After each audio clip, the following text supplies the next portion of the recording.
What is up, YouTube? Prof Sales on a Friday night. Come at you guys. I'm never live on a Friday night. This is weird. I don't know what to do with this. But it is Friday night. And let the room fill up for a moment here. Hopefully you guys can hear me okay. Just want to spend a night talking about a couple things. And, you know, we can talk some eBay. We can talk some reselling, some business essentials, what have you. I'm watching the chat, so if you have questions, Karin's in the other room watching the chat. So who else here tonight so far? I see Ruthie. Ruthie to Cool Things. That's a cool name. Christine's in the house. Listing and listening. Yeah, I know, listing, right? We'll get to that in a minute. But yeah, so it's Friday night. How are you guys doing? Hope your weekend is ready to get you're ready to get fired for the weekend. And we will we'll talk about that too. What your plans are for the weekend. It's basically the first full weekend of May. So I don't know if you guys think about it that way when you think about business. Do you think about the end of the week? The start of the week, when does it start for you? When does it end for you? I tend to think Monday is the start. Maybe that's just like an old habit. So some other people in the room: Crafty, Diane, Beth, Turtle Trader, Purple Lily, Alex. Hey there from Raleigh. Alex, I was not that far from you not too long ago. Gail's in the house. What's up, Gail? Yeah, so as I mentioned right at the beginning, it says odd, I'm on for a Friday night. But yeah, there was something I wanted to talk with you guys about for a minute, and then we'll talk about eBay and reselling and all that good stuff too. But just wanted to share something with you guys, and just kind of like it's been on my radar, my heart the last couple weeks, I guess, about a week and a half. So some of you, probably a few of you might know this, just it's probably gotten out a little bit, but about a week and a half ago, my mom was diagnosed with breast cancer. And it's the inflammatory kind. It can be a fast acting kind. She just, noticed like a lump of swelling, basically, that came up. And, she eventually went to the doctor and they figured out, hey, it's it's cancerous. It's, malignant and so on.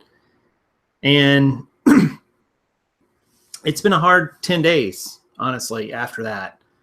We've been dealing with that, trying to figure out, what the next steps were.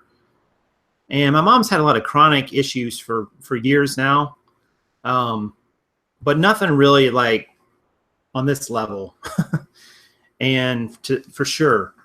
So they we decided to go up there, I guess it was yesterday. And she'd been to the doctor like the second or third time. She they basically told her that what they're going to have to do is they're going to have to do a mastectomy. They're going to do radiation. They're going to do chemo first, and then maybe radiation, and then they're going to do a mastectomy, and they hope that will work. It's about a 12-week process. She was really optimistic about it. She's like, they're just going to give me a little chemo and a little radiation. And, so she's going to be kind of out of action. She's going to hear, she's probably going to lose all her hair. She already told me, she's like, I'm not going to get a reconstruction. I don't care about that. Whatever. I'll just be done with it. And if you knew my mom, it'd be even funnier the way she just says things like that. But, obviously it, when you work for yourself and then something like that happens, someone in your family gets sick and has like something, really serious going on, and you need to be there for them. Karna, I've been talking about that. Sometimes you just need to show up. She's been talking about that as of late. And,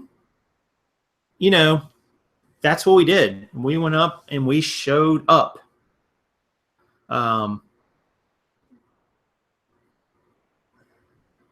that was all we really knew to do. You know, it's like, what do you say to somebody when, you know, whether you're family or not, just show up, just be there.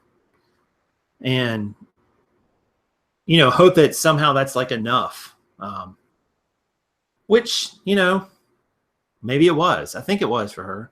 And, but it's tough, you know, because you know, this is how I make a living. And when you've got to put, you know, your business and so on hold,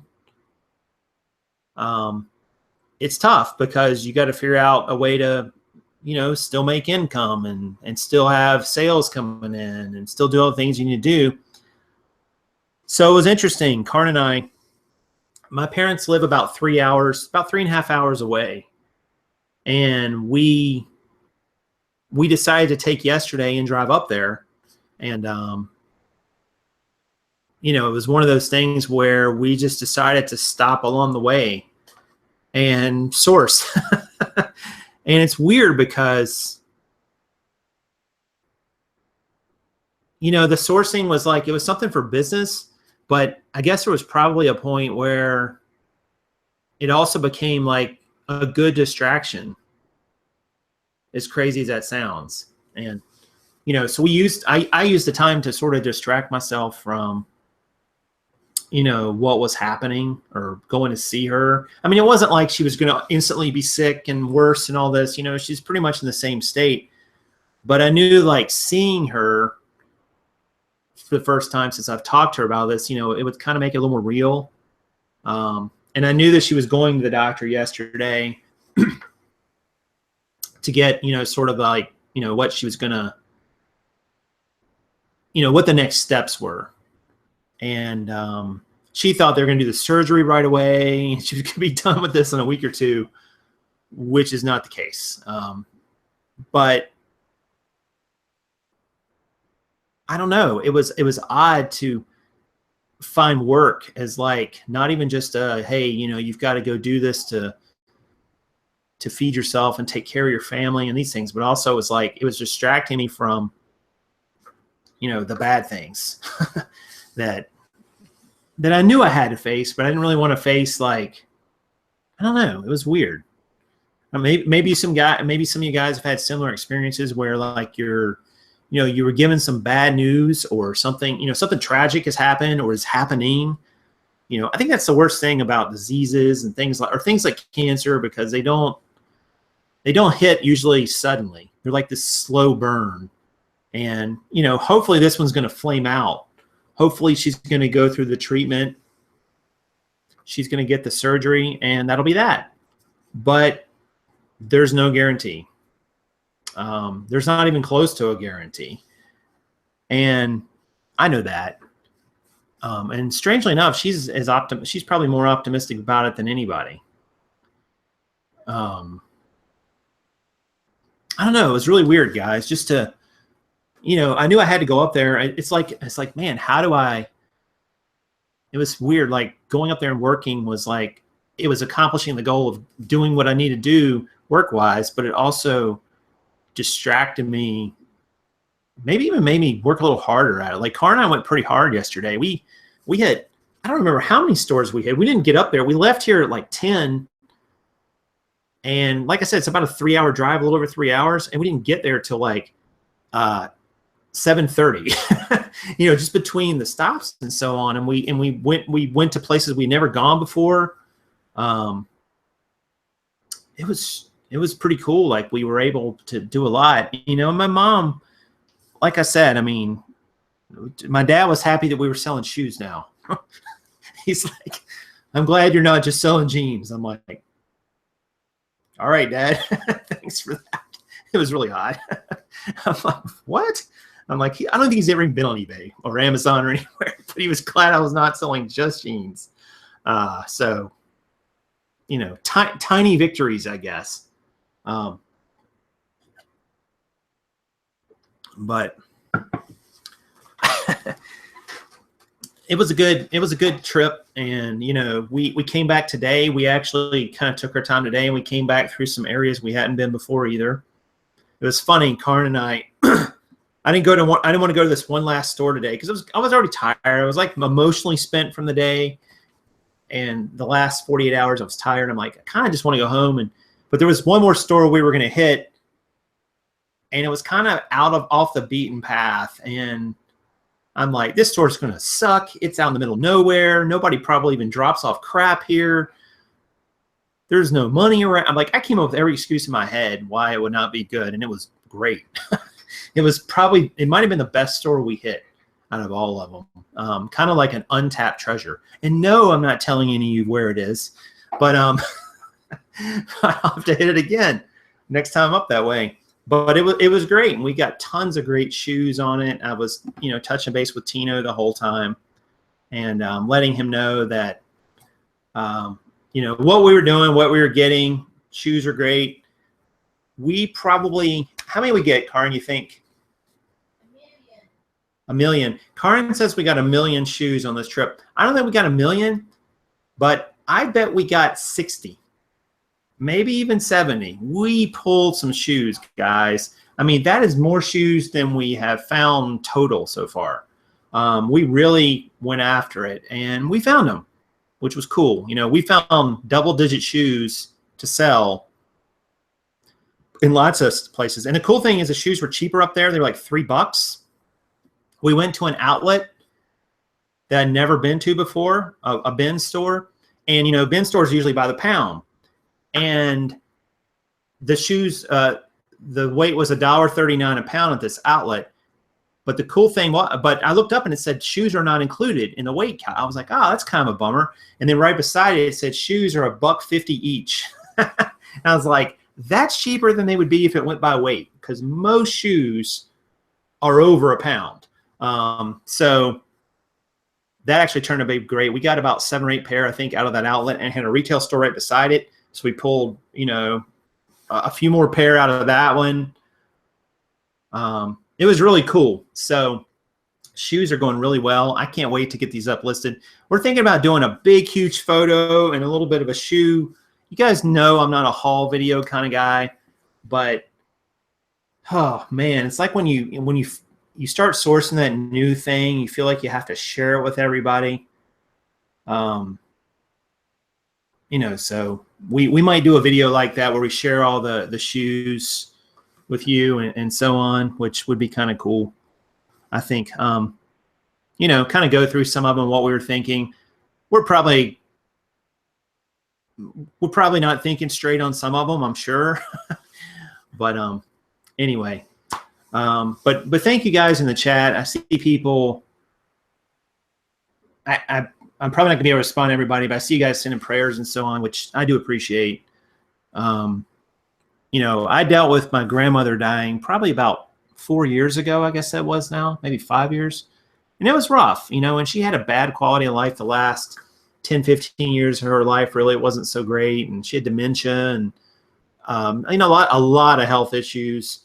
And she was in a home, and it was not great. It wasn't horrible, but it wasn't great. I hated going to that place. And, so that was like the first like really close person to me. And I was pretty close to my grandmother. This is my grandmother on my mom's side. And, I'm hoping I don't lose my mom here with this. But, I also know anything's possible. And, when you start talking about cancer, there's no guarantees anyone can give you. And I'm trying to keep perspective on that. Anyway, let me get off on that subject. What do you guys, how are you guys' weeks going? How's it been going with your sales and so on? I didn't process any orders yesterday. So I'm going to get lates on all those for sure. But if you have questions and so on, I'll try to answer them. We're all getting older. Love your people. Yeah, it's very true, Prairie. Very true. You're never gonna die wishing you spent more time selling things on eBay. Promise, you won't. But yeah, so let me know how you guys are doing, like on your week and so on. This is just impromptu. I really didn't Clothes are very slow for me. Thomas said, yeah, Thomas, jeans are definitely, I'm doing something right now, guys. I'm going to share it with you. I'm not quite done with it. I've got a little bit more left to do, but I'm doing something where I'm kind of figuring out. I used to keep track of how long it took jeans to sell. Not so much individually, but just collectively as a group. And I kind of got away from that last year because I kind of felt like I had a good handle on it. But now I decided to sort of incorporate that back into the spreadsheet so it does it automatically. And I've been finishing up, like doing a little bit of data entry to finish up just this year. But I can tell you guys from what I've seen from January through April, I can tell you, I can basically give you I don't have all of March's done yet, so it's not totally accurate on what March's numbers will be. But now I'm talking jeans here, guys. Not shoes, not shirts, not shorts, not anything else. Just jean sales this time of year for me. My pricing strategy, which by the way has gone up. I have priced higher, but I can tell you that the time to sell for jeans since January to April has basically doubled. So in other words, it's taking a pair of jeans twice as long to sell now as they did back in January. So hopefully that will, if you're selling jeans right now, guys, you're probably going to see a similar, it's not really so much a slowdown. It's just longer time to sell. There's just not as many buyers for jeans right now, for instance.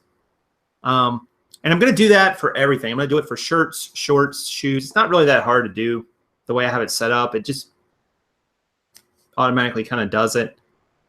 And we'll see how that goes into the summer. But I can tell you guys, last year, October was my busiest month for jeans, and they were flying out the door. So it'll be interesting to see kind of that arc over a whole year with, a pretty big sample size.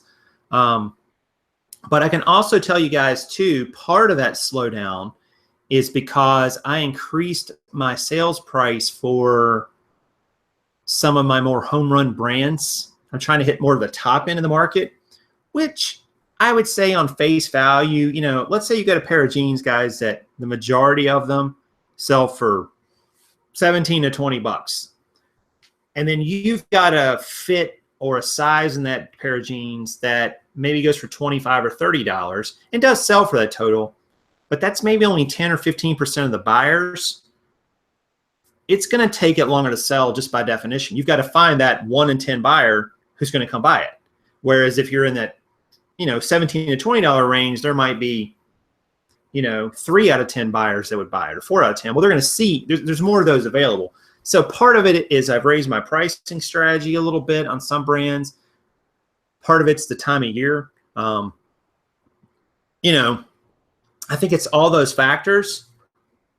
But, hopefully you guys, this is part of the reason we're focused on shoes. And I'll tell you, with shoes right now, we don't have a lot of data. So take this for what it's worth. But shoes in the month of April, we're selling like 5 times faster than jeans. So it was a big difference. And so far in May is kind of a similar number. So does that mean shoes will continue that? I don't have a big shoe sample, so I wouldn't really put much stock in that number. That might be way off. I think though, the guys that you can probably sell with shoes, maybe 0.5% a day of your inventory if you've got the right pricing strategy, the right pictures, all that. Jeans right now is going to be probably lower than that. I'm going to guess jeans is maybe going to be around 0.25% right now. Maybe a third, actually, if you're pricing a little less aggressively, less aggressive than I am. I can't sit here and say that number is 100%, but but if you guys got questions too about anything we just talked about, you know, leave them in the chat, type a question mark. I'll try to get to them best I can. Thanks again for all the nice comments, you know, regarding my family and health issues. And I do appreciate it. And thoughts and prayers are absolutely 100% appreciated and welcome. No matter what they're for, always. I don't care who is praying for me. I'll take that any day. KMB says shoes have a huge return rate. That's interesting you say that, KMB, because Tino, my good buddy who sells about $200,000 a year worth of shoes on eBay, I don't think he has a huge return rate. So maybe there's something else going on there, or maybe it's just certain brands. I'm not sure.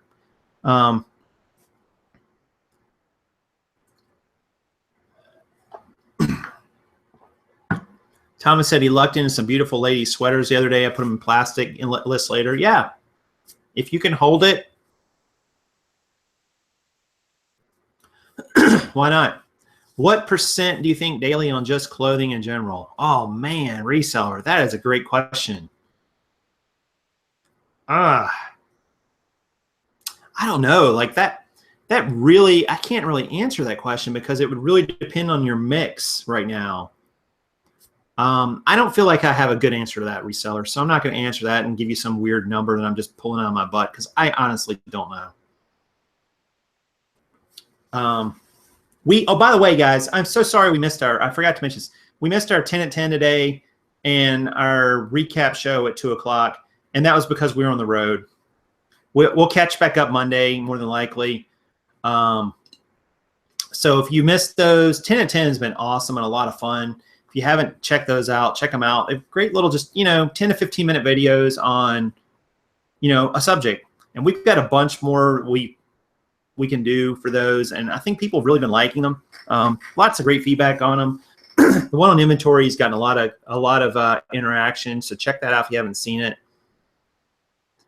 Inventory is always an interesting topic for me.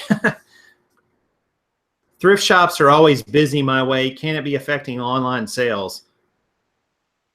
I don't know, TJ. I don't really think so. Like, I know a lot of people think, I think thrift shops can affect resellers, but I don't know that they affect online buyers that much because I don't think most people that are going to shop eBay or Amazon are really, if they can't find what they want or they're more price conscious, they're going to go shop a thrift store.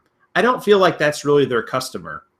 I could be wrong, but if you're going to be someone who's primarily an online shopper, I don't know that going to a thrift store is ever going to make sense to you, because you're looking to be able to find it and get it shipped to your house. You want to be able to look through, you know, dozens, if not hundreds of selections at once. Whereas if you go to a thrift store, you might have to go to 10 thrift stores to find one item. I mean, I think people go to thrift stores just to look sometimes and find something cool and hope for the best, or they're there to shop, you know, like price conscious for their family, or they're resellers there to buy things. Let's see here. Inventory was great. Thanks for that, drummer. Man, inventory, gosh, we could talk about that for days. But you got to get it right, guys. Like, I don't care what system you finally end up using. I like mine. I think it's a superior system, but it fits right in with how I think and what I'm selling and what I'm using and what I'm used to, and I've had great success with it. It's not saying there aren't other systems you can't have success with, because there are other systems that will work just fine for you. But whatever you do, develop a system. Don't just throw it in a corner or throw it all in one bin and call it a day. I mean, you're going to drive yourself nuts at some point, I promise you. So if you haven't developed an inventory system,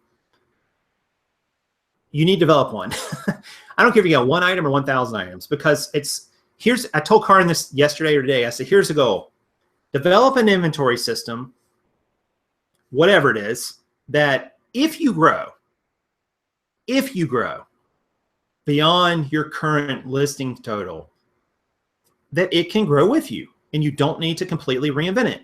Now, I know that's not always possible. You know, if you were selling carburetors online, I don't know why you'd be selling carburetors, because cars are fuel injected, but whatever. But if you were selling carburetors for older cars online, and then all of a sudden you switch to selling, I don't know, election pins from presidential elections, those are two completely different things. You could probably come up with a different system.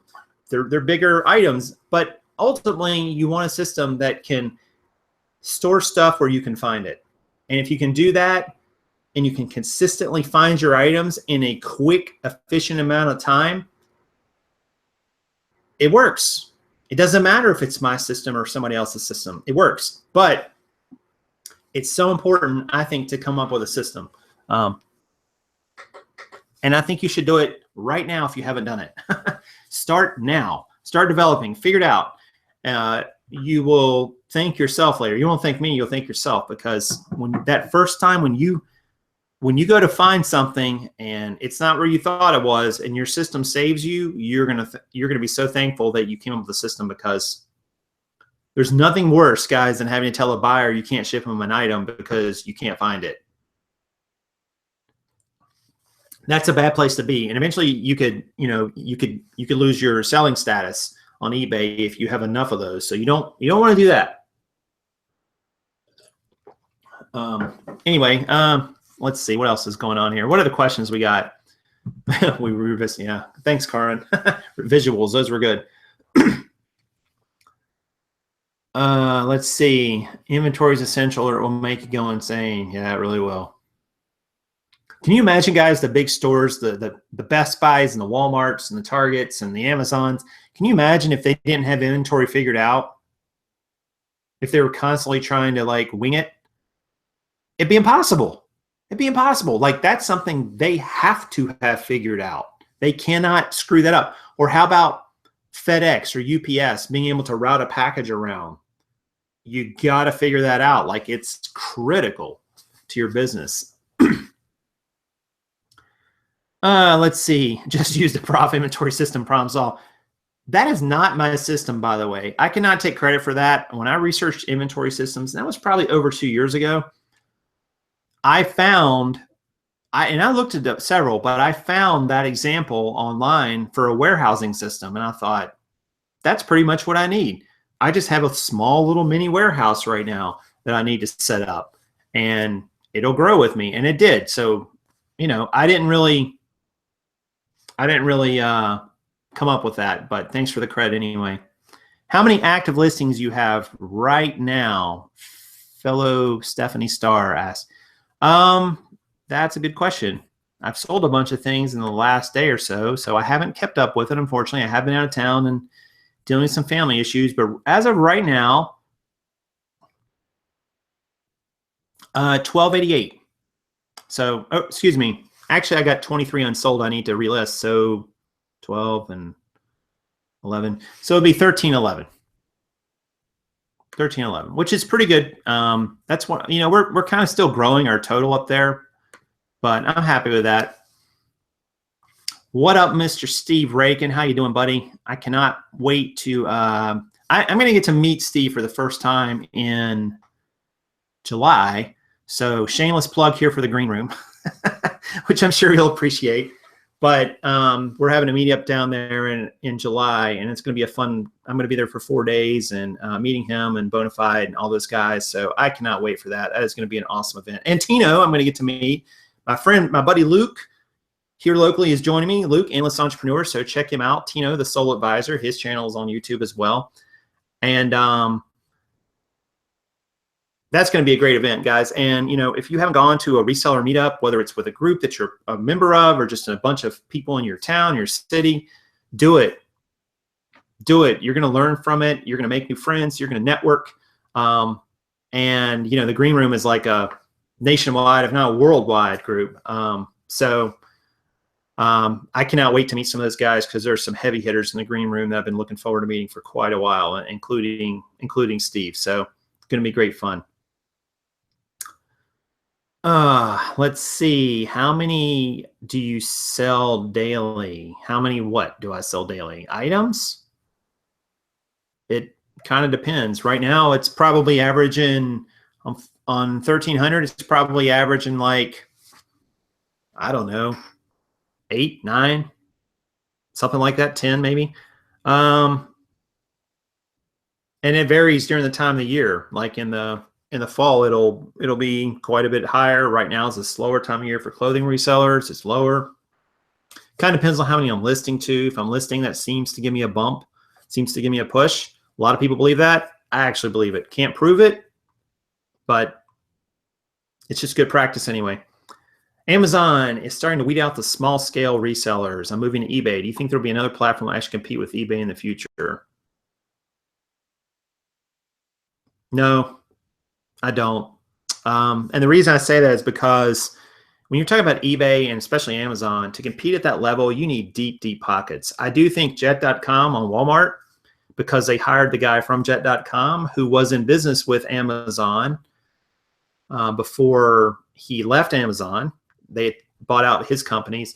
I think they could be a major competitor to both. And I think they will be. And eBay's putting the money in. They're spending the money. So, you know,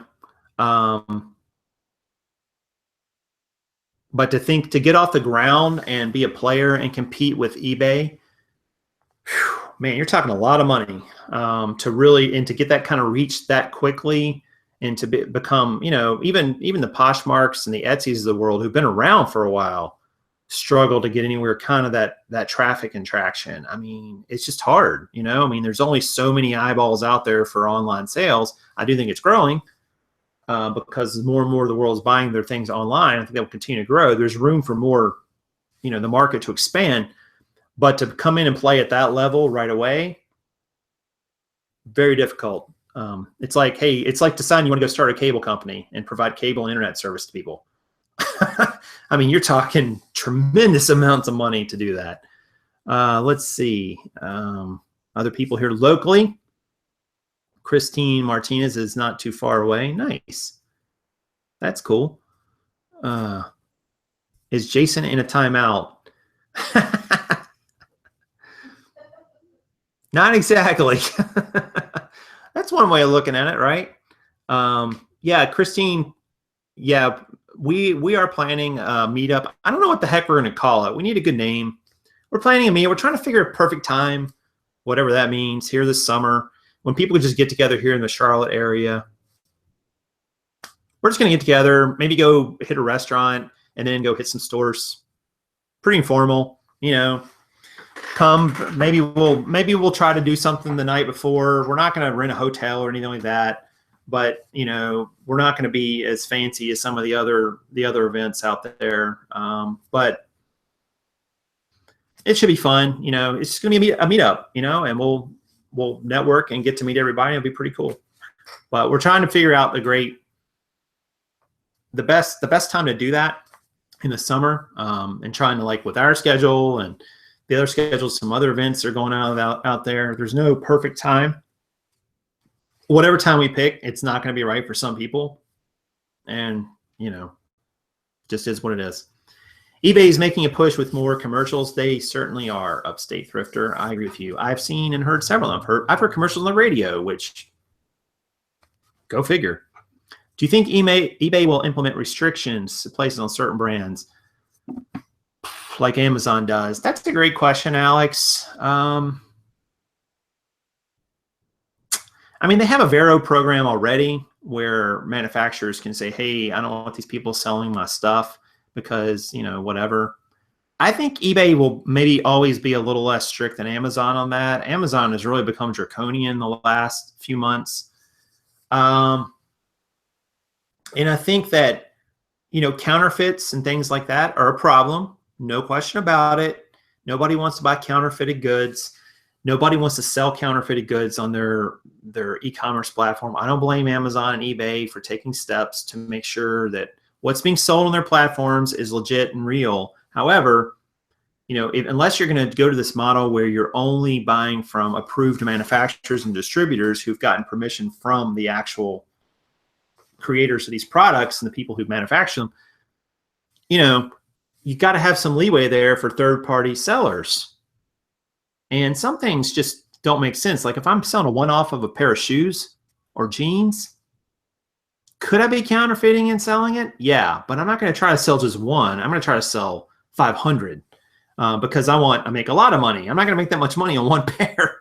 one counterfeited pair. So I think there's always going to be hopefully room for sellers like most of us to sell things like that. It's when you get into these multi-quantity listings of items that you're going to be looked at maybe with a little more suspicion, a little more, they're going to inspect your stores and your listings a little bit more, because that would be the people I would think would be the most likely to be counterfeiting items if anyone's going to do it. But I think eBay's probably going to, eBay seems to try to be not mimicking Amazon. And I think that's smart, because they're not Amazon and they're not going to compete in that sandbox. So I don't think that would not be wise in my opinion. And so far they haven't done that. They've tried to chart a different course, and I think that will be successful for them. I hope.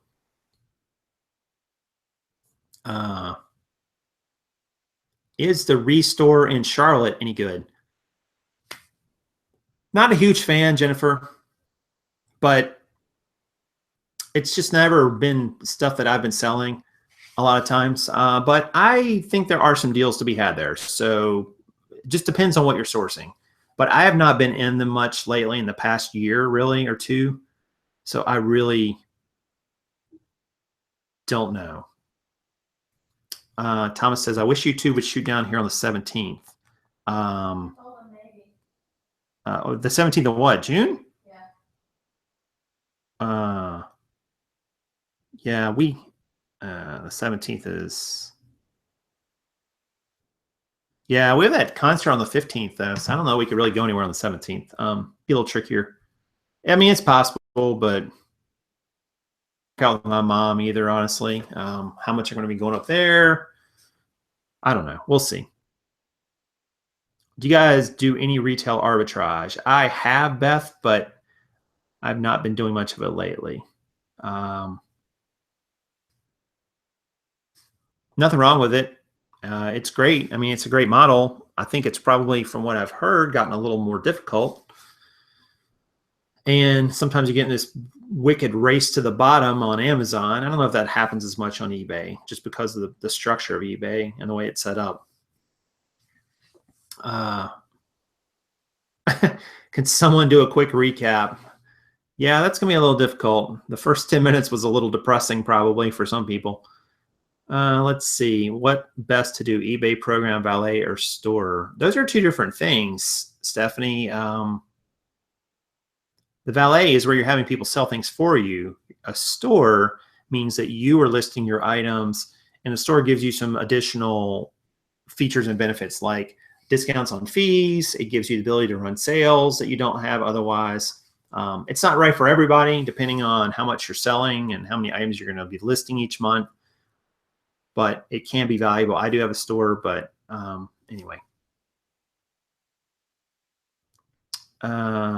What is arbitrage? Yeah, it just means finding that price in between what somebody will pay you online versus what you can buy it for locally. Like you can buy a game for 12 bucks and online it's going for 30. So after you figure out the fees and so on, and you make the difference. It just means like it's just an inefficient market is all arbitrage is based on.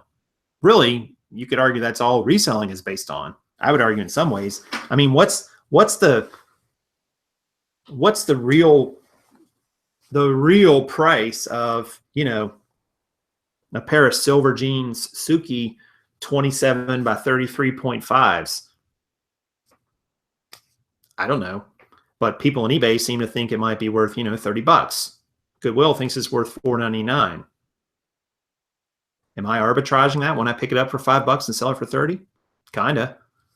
But usually with retail arbitrage, usually you're doing it in a retail store as opposed to a thrift store or that type of place. And you're looking for something that's full retail and new and trying to sell it, but it's selling online for a higher price than that makes you enough money to make it worth it.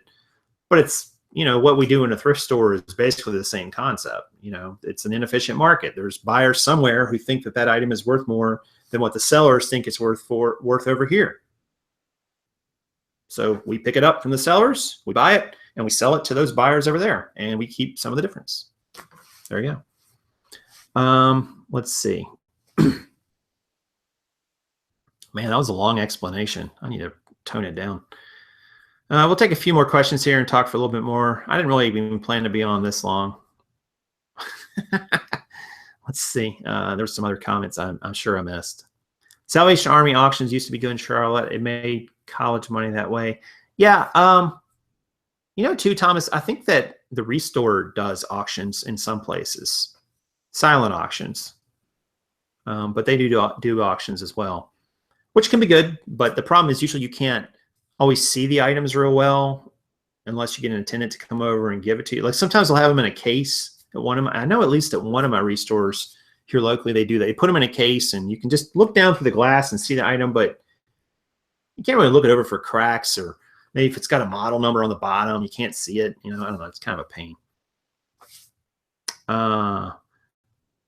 Leroy says he's found some good clothing in the Restores on the discount days. That's cool. We definitely should probably hit them more.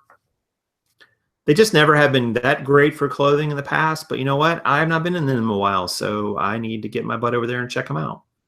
So you hear that, Karin? Yes, Restores. Yeah, right. I didn't know they really had much. I knew they had some in the past, but I didn't know they had much clothing. Everybody's got clothing.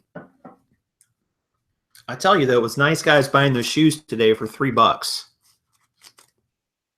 At $3, you can buy a lot of shoes and make a decent profit on them. You know, because we try to buy shoes that we can make a minimum of $25 on, a $25 sale price, but that's when we're buying shoes that are like $5. So at $3 though, you know, I'm willing to go down to like even that 20 range because you can pick up more. You know, you can pick up 3 $5 pair of shoes, or you can pick up 5 $3 pair of shoes. So you can just pick up so much more quantity that you can afford to take a little bit less profit on it, in my opinion, because you're already there, you're already sourcing. And I can tell you guys, we've sourced probably, how many stores have we sourced for shoes now total, you think, Karin? 25 times we've gone, maybe 30 times? We don't know crap about shoes. I'm going to tell you that right now. We still do not know crap. I look at the women's shoes, especially like heels, and I just shake my head. I'm like, I don't know these brands. I don't know this particular, you know, this particular sling back from this particular type. You know, boots are awesome, women's boots, but they're a pain in the butt because you got to open up the boot and try to see all the way to the bottom and see what brand it is. Sometimes you can see it, sometimes you can't. Oh, man, I'm telling you, shoes is it's a slog, but we're going to do it. We do the same thing with jeans. We're thinking about making a little brand list with us to go with us when we have them. So anyway, estate sales, drummer, we have not hit one yet.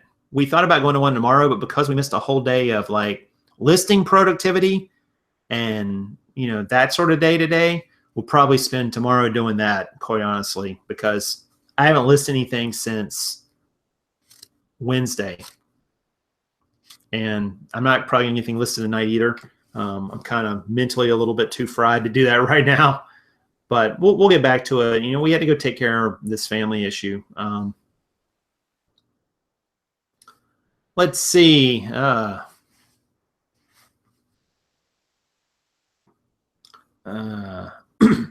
we'll have to check out Salvation Army. Thank you guys for the prayers, and I really do appreciate it. It really means a lot.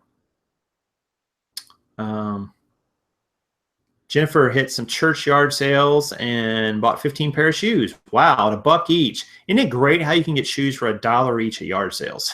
That's just crazy. And so Tino and our videos help pick out. Nice. Well, that's awesome, Jennifer. Congrats. Good jeans, the bins for 60 cents a pair. Man, that is cheap, roaming. 60 cents? Is that just the flat out price? Because by weight, they're all by weight here, and it costs you more. I figured it up once. It costs you like just over $2 for the average pair of jeans here. You don't get it for 60 cents because their weight is like just over 1 1/4 pounds on average. You know, some are more, some are less, but of the ones we grab at least.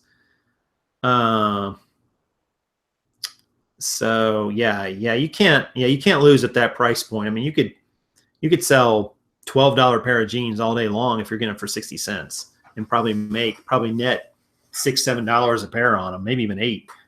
So yeah, we know about the estate sales, estatesales.net. We just haven't got to them. No good excuse. I mean, just, we tried to make it a Saturday thing. We may have to make it a Friday thing, actually, because I know a lot of estate sales sometimes will start on a Friday here. Not all, but sometimes you'll find one that'll start on Friday. So we'll try to get some of those maybe. And just, hit a few of them, see if we can get to them. Estate sales are great, guys, because I think you can make some deals there on entire groups of items. Not even just clothing, but, I've seen plenty of people at estate sales say, hey, how much for all your CDs, or how much for all your books, or, whatever it is you want to buy there in bulk. And because they want to move it, because a lot of times the estate, it could be a foreclosure, it could be a moving sale, it could be, a death in the family, it could be lots of things. But whatever the reason is, they're having the estate sale. They just want to get rid of this stuff. They don't want to take anything back. The estate company doesn't want to. The people certainly don't want to deal with anything. But I don't know. We need to get better on the estate sales for sure, because there's some great stuff you can get there.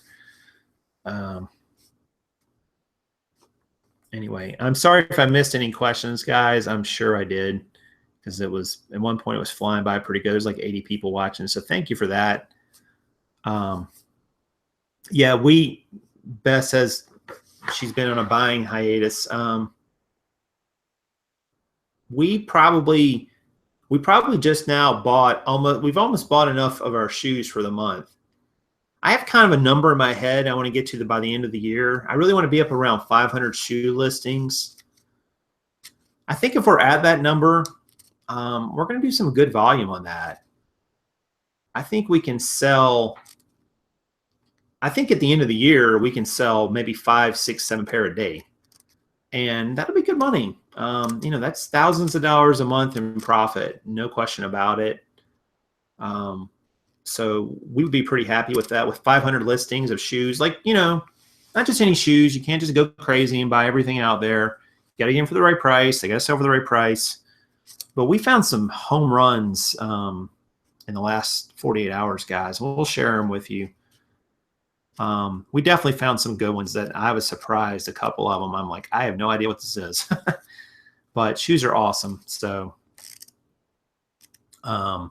someone said, what are you looking per month purchasing shoes?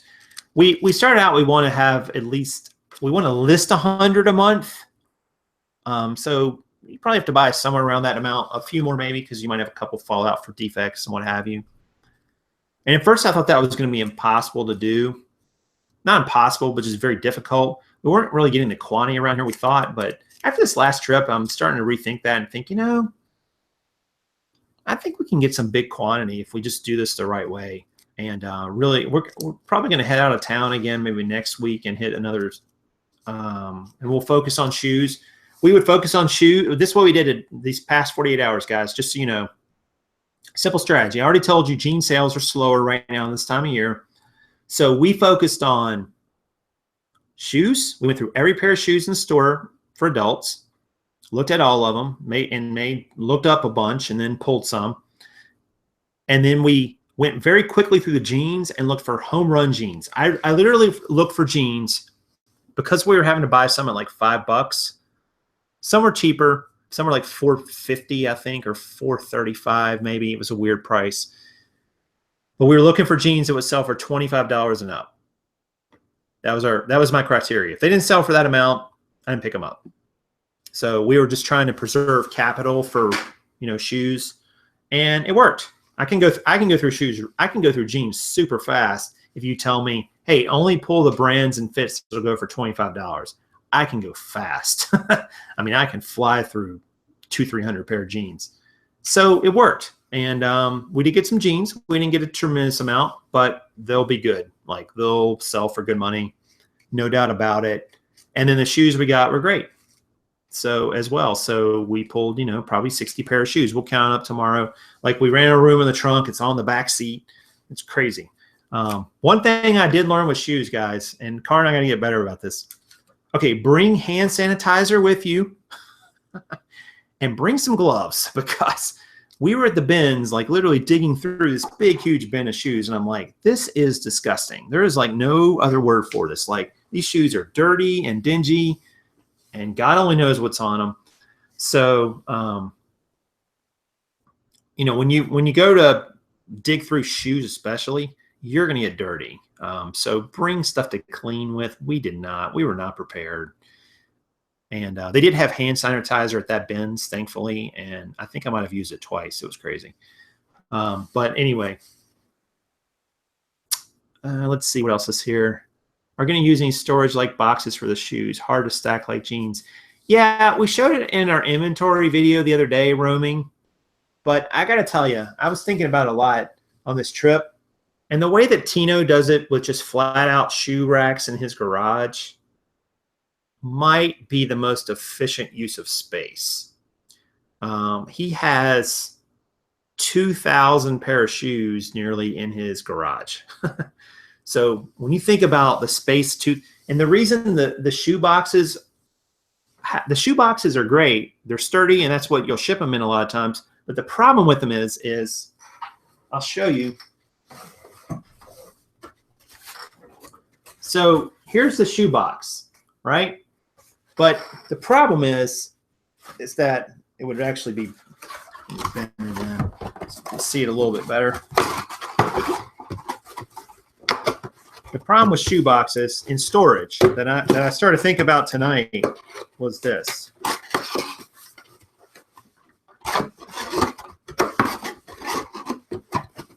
So you got your shoe box like that, right? But when you put that on a shelf, a lot of shoes come to about right here, like from here to here.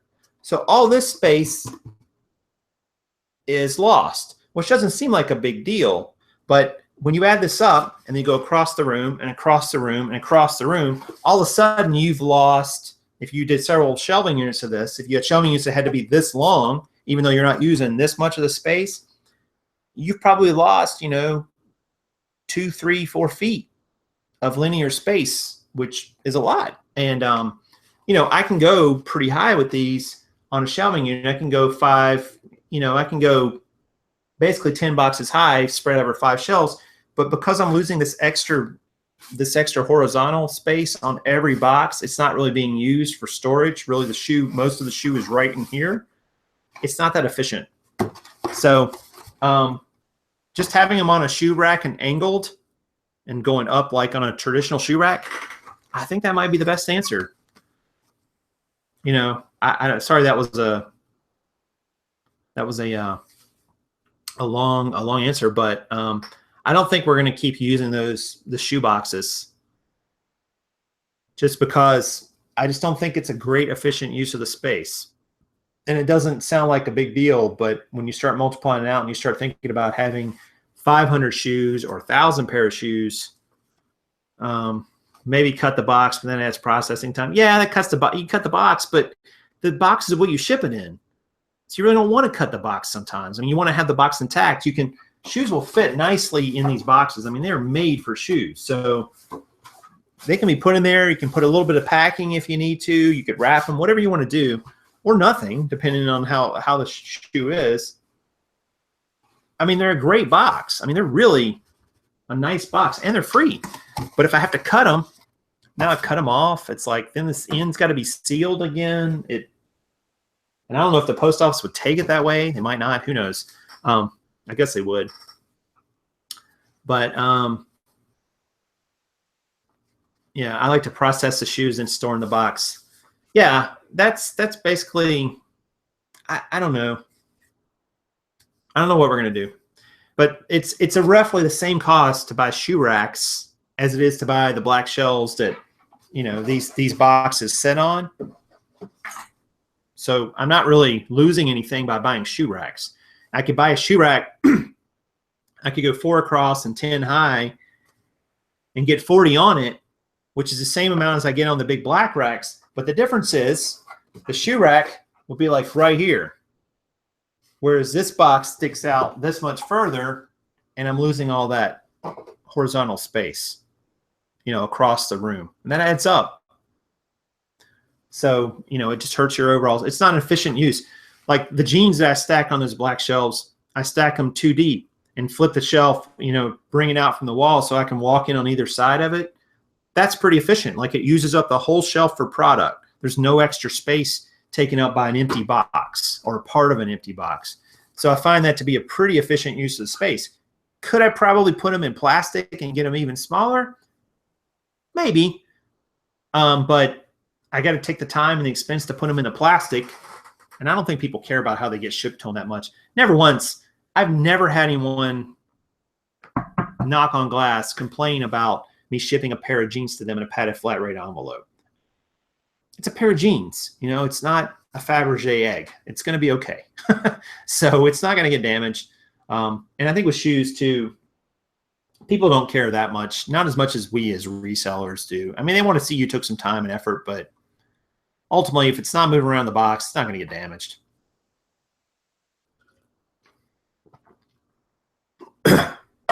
Rubber band in pairs in bins until shipping. Maybe. I don't know. I mean, that's a possibility. I mean, a shoe rack works pretty well, guys. It's what it's made to do. So if you guys check out Tino's channel, he shows his storage and how he stores them. I believe in it. I mean, 2,000 pair of shoes in a garage is pretty impressive. Let's see. Let's see what else. I will keep the shoebox if they fit in the priority shoebox. I will keep the shoebox if they fit in the priority shoebox. They might, Alex. I'm not sure. Like this box is let's see, 7.5 by 5 1/8. So it's 7.5 deep, if you will, by 5 1/8 high, and then 14 3/8 long. So would a shoebox fit in that? Maybe. Like some of them wouldn't, like, you know, like Nike shoe boxes for bigger sneakers. No, it's not gonna fit in there. It's too wide. But like some women's shoes for sure. So anyway, rubber bands, I know, right? All right, guys. Well, listen, I think that's going to do it for this impromptu. I want to thank you guys for stopping out. Tino's channel, Beth, is Tino the Soul Advisor, SOLE. So if you Google that, you'll find them. If not, you can search back through my videos and find the one with him on it. And there's actually one we just did on shoes, like within the last 2 weeks. And the link to his channel is in the description of that video. So there you go. But thanks, guys, for coming out. Please hit the like button before you leave. I really do appreciate it. And any continued prayers you have for my mother and my family and me and Karin and Ben is greatly appreciated. And we will be back on Monday at the latest with another 10 at 10. That's our plan. And then probably the Monday afternoon show. But I hope you guys have a great weekend. Please work on your business a little bit. Be good to yourselves. Be good to those around you. Be good to your family. Even if you don't get along with them sometimes, they're still yours, and they love you more than anybody else will. So thanks again, guys, for stopping in on a Friday night, and we will see you guys on Monday. Take care.